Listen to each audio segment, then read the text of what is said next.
soal nasib ya, dari pelatih kepala tim nasional kita Patrick Kluivert setelah Indonesia gagal di putaran keempat grup B Piala Dunia zona Asia, kalah 2 kali, 3-2 dari Arab Saudi dan 1-0 dari Irak. Pupus sudah harapan kita, mimpi kita menuju ke Piala Dunia. Tapi tetap semangat untuk pencinta sepak bola Indonesia, karena kita boleh kecewa dengan hasil yang ada, ya kita boleh kecewa dengan apa yang sudah dilakukan oleh pelatih kepala Patrick Kluivert di dalam merancang taktik strategi yang tidak berjalan dengan sesuai harapan, ya. Dan kita juga boleh kecewa karena kita tidak bisa mengunjungi Amerika, Kanada, dan Meksiko pada 2026 karena harapan kita akan ke sana ketika ingin melihat Indonesia tampil itu sudah buyar sama sekali. Padahal peluang itu sebenarnya ada, ya. Apalagi dalam pertandingan pertama melawan Arab Saudi yang kita tahu bersama dengan starting 11 yang seperti dalam quote to quote seperti main-main, ya. Coba-coba, tidak ada sama sekali pakem yang ada di otak Patrick Kluivert. Seharusnya dia sudah tahu dengan apa yang harus dilakukan. Ini pertandingan penting melawan Arab, pertandingan pertama, dan tidak harus ada coba-coba. Tidak boleh membangku cadangkan Rizky Ridho, Justin Hapner, Tom Hai ada di sana. Ya, kemudian mencoret juga Nathan Cho untuk ada di antara 6 pemain yang tidak masuk dalam 23 pemain. Oleh Romani juga ada di bangku cadangan saat itu, dan hasil yang kita tahu bersama. Ya, agak membaik dengan Irak. Ya. Dengan komposisi pemain, Rizky Ridho kembali tapi Justin Hapner justru tidak ada. Ya, dia ada di bagian 6 pemain yang juga dicoret untuk tidak ada di 23 pemain. Ya, di belakang agak oke, penampilan kita dengan Irak bagus terutama di babak pertama, tapi tetap tidak ada gunanya semua bermain dengan baik itu tapi tidak ada gol. Itu masalahnya buat kita. Mauro Sisra dimainkan lebih awal, bukan Ole. Ya, Ole baru masuk di babak kedua di saat kita sudah mulai menurun. Mestinya di babak pertama dia akan masuk, walaupun ditarik di babak kedua akan bergantian, tapi ini pemikiran yang saya kira berbeda ya dengan apa yang diinginkan oleh Patrick, memainkan lebih awal Eliano Reinders, bukan Miliano Jonathans yang main. Tentunya juga ini menjadi pemikiran karena Miliano dan Ragnar Oratmangun itu tidak ada dalam bagian melawan Irak. Ya, mereka tampil melawan Arab Saudi, tapi ada perubahan yang dilakukan di sana dan kita sudah melihat hasil akhirnya.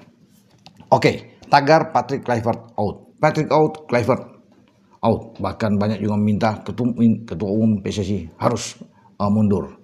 Wajar saja, sah-sah saja bahwa kekecewaan itu dilampiaskan karena mungkin masyarakat ini terlalu ekspektasi tinggi ya melihat bagaimana tim Indonesia ini bakal lolos. Ya, sehingga ada kegeraman ketika kita kalah untuk ingin cepat-cepat mengusir Patrick Kluivert keluar dari timnas kita. Ya, itu saya bilang tadi kan, kita boleh kecewa di semua aspek tentang pelatih, tetapi jangan kecewa dengan timnas kita. Kita tetap harus mencintai, kita harus menyayangi timnas ini. Jadi bagi Jai Isyas dan kawan-kawan, mereka sudah melakukan segalanya. Mereka sudah berjuang habis-habisan di lapangan. Tapi memang takdir yang mengatakan bahwa kita tidak bisa lolos. Semua tanggung jawab itu harus di pelatih kepala, bukan menyalahkan pemain. Ya. Karena dia yang menentukan taktik, strategi, skema permainan, pola di lapangan yang harus dijalankan oleh timnya. Ya, semua pemain menuruti apa kata pelatih. Makanya Kluivert harus tampil dengan jiwa besar untuk mengatakan kesalahan dia. Ya, tentunya sudah didahului dengan permohonan maaf karena kegagalan ini. Tapi kalau dia gentle, ya, mungkin bisa saja dia bilang bahwa sudah berakhir. Saya mundur bertanggung jawab untuk kegagalan ini. Itu kalau pelatih yang benar-benar berjiwa besar dan ingin timnas lebih baik.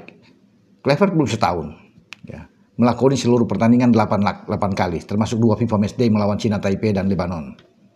Oke, kalau kita bicara di putaran ketiga dan putaran keempat, dia bermain 6 kali, ya, kebobolan 15 kali.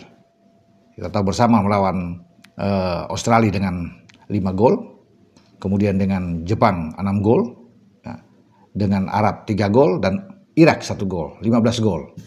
Kalau dilihat juga dari situ ya hanya 4 gol kita bisa membalas, ya memasukkan sejauh ini karena kita menang 1-0 melawan Bahrain dan Cina. Ya, kemudian ada gol balasan oleh Romania juga lawan Australia dan 2 gol dari Kevin Dix. Artinya secara total ya bukan 4, 5 ya kita bisa dapatkan karena 2 gol Kevin Dix penalti lawan Arab, 1 gol oleh Romania lawan Australia, 1 gol lawan Bahrain, dan 1 gol lawan Cina. Ya, sehingga itu yang membuat kita ada 5 gol. Tapi kebobolan terlalu banyak. Memang ya, kita menang banyak di FIFA Matchday melawan Cina Taipei dengan peringkat yang begitu jauh dengan 6 gol, tetapi bermain imbang 0-0 dengan Lebanon. Statistik itu yang kita bisa lihat yang ada, sehingga memang buruk dengan apa yang diraih oleh Patrick Kluivert. 4 kekalahan, 3 menang dan 1 kali imbang dalam semua total rangkaian dia. Ini yang membuat bahwa tidak ada masalah. Semua tergantung PSSI. Tapi kalau Kluivert tidak ingin misalnya menyatakan keinginan dia untuk mundur, semua ada di tangan PSSI. Bisa saja. Saya pikir gampang-gampang saja kalau untuk melengsarkan pelatih. Ya di mana-mana sudah terjadi. Ya teman-teman, kalau PSSI mengumumkan aja, ya mau pengumuman langsung bahwa kami menghentikan kerjasama dengan Patrick Kluivert, itu bisa aja, gampang. Itu yang dilakukan oleh Arab Saudi ketika menghentikan Roberto Mancini. Mancini kurang apa? Membawa Italia juara di Euro. Tapi kemudian menukangi Green Falcon, ditahan imbang oleh Indonesia, ya mereka langsung menghentikan kerjasama dengan Mancini. Pelatih bagus, ya. Graham Arnold, ya, ketika bermain imbang 0-0 dengan Indonesia di GBK, langsung diberhentikan oleh Federasi Sepak Bola Australia. Dan Graham Arnold sekarang menangani Irak yang kemarin bersama dengan kita bertanding. Ya, Graham Arnold menggantikan Jesus Cavas. Jesus Cavas pun di Irak diberhentikan. Padahal prestasinya bagus, melangkah sampai ke putaran ketiga, tapi hanya ya tersandung dari Jordania dan mereka gagal untuk bisa lolos ke Amerika. Akhirnya Cavas dipecat langsung oleh federasi, Arnold yang masuk. Jadi itu hal-hal biasa saya pikir, tergantung dari PSSI. Jadi mudah saja PSSI mengumumkan untuk memberhentikan Patrick Kluivert, itu oke, ya.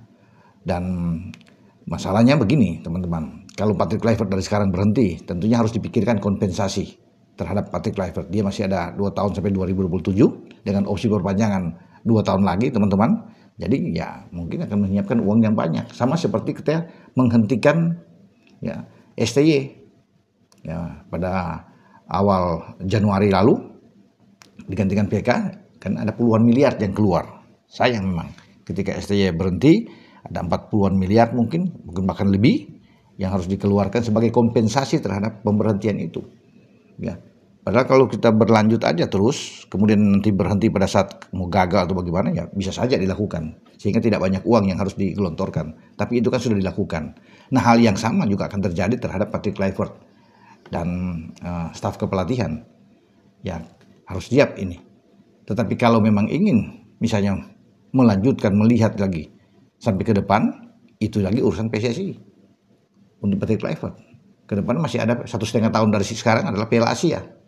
Bisa saja PSSI melakukan itu dan mentargetkan bahwa apapun yang terjadi itu harus berhenti setelah Piala Asia di Arab Saudi. Karena Piala Asia di Arab Saudi teman-teman akan berlangsung pada tanggal 7 Januari sampai 5 Februari 2027 untuk ke sana. Tapi kalau banyak netizen, banyak penggemar sepak bola yang bilang, nggak usah, terlalu panjang untuk menunggu, harus dari sekarang mencari pelatih yang baru. Ya kita harus memulai lagi, bisa saja mulai dari awal lagi, dari nol lagi dengan pelatih yang baru. Tetapi mungkin kalau pelatih yang datang ke sini, ya itu menjadi saran saya buat PSSI, carilah yang berkualitas di atas Patrick Kluivert. Nah sekarang contoh, ex tim yang pernah ditangani oleh Patrick Kluivert, Curaçao, dia kan dipecat di Curaçao, Patrick Kluivert. Ya, sekarang pelatih Curaçao itu orang Belanda juga, Dick Advocaat. Oke, dan Curaçao sedang menuju ke Piala Dunia. Ya, ketika Kluivert keluar, ya mereka lagi bagus. Kemarin tuh menang lawan Jamaika kalau nggak salah dengan 2 gol, membuat mereka memimpin klasemen grup B di zona CONCACAF. Ya, sekarang mereka 7 poin, ada di atas.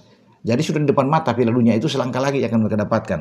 Mereka bisa menahan tuan rumah Tobago ya dengan 0-0 dan mengalahkan Bermuda dengan 3-2. Itu hasil dari Curaçao, mantan tim yang dipegang oleh Patrick Kluivert.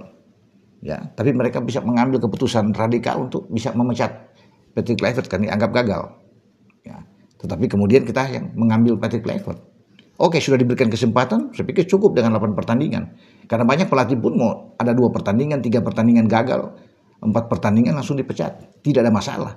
Demi untuk sebuah perbaikan di dalam sebuah tim nasional untuk lebih maju ke depan. Karena kita kan harus sekarang menatap ke depan. Sudahlah, nggak usah buang jauh kegagalan kemarin, sudah buang jauh, tapi harus lebih ke depan. Karena ada Piala Asia di depan dan juga akan memulai dengan pra Piala Dunia 4 tahun lagi setelah 2026 itu kita akan menuju ke 2030. Nah, pelatih baru pun kalau memang dipikirkan datang tidak boleh main-main lagi. Harus dengan kualitas yang ada di atas. Nah, sebelumnya kan banyak yang mengatakan bahwa kalau nggak ada Kluivert udah Alex Pastoor aja lebih bagus dari Patrick Kluivert. Memang kalau saya pikir memang oke kalau memang Alex Pastoor yang tangani.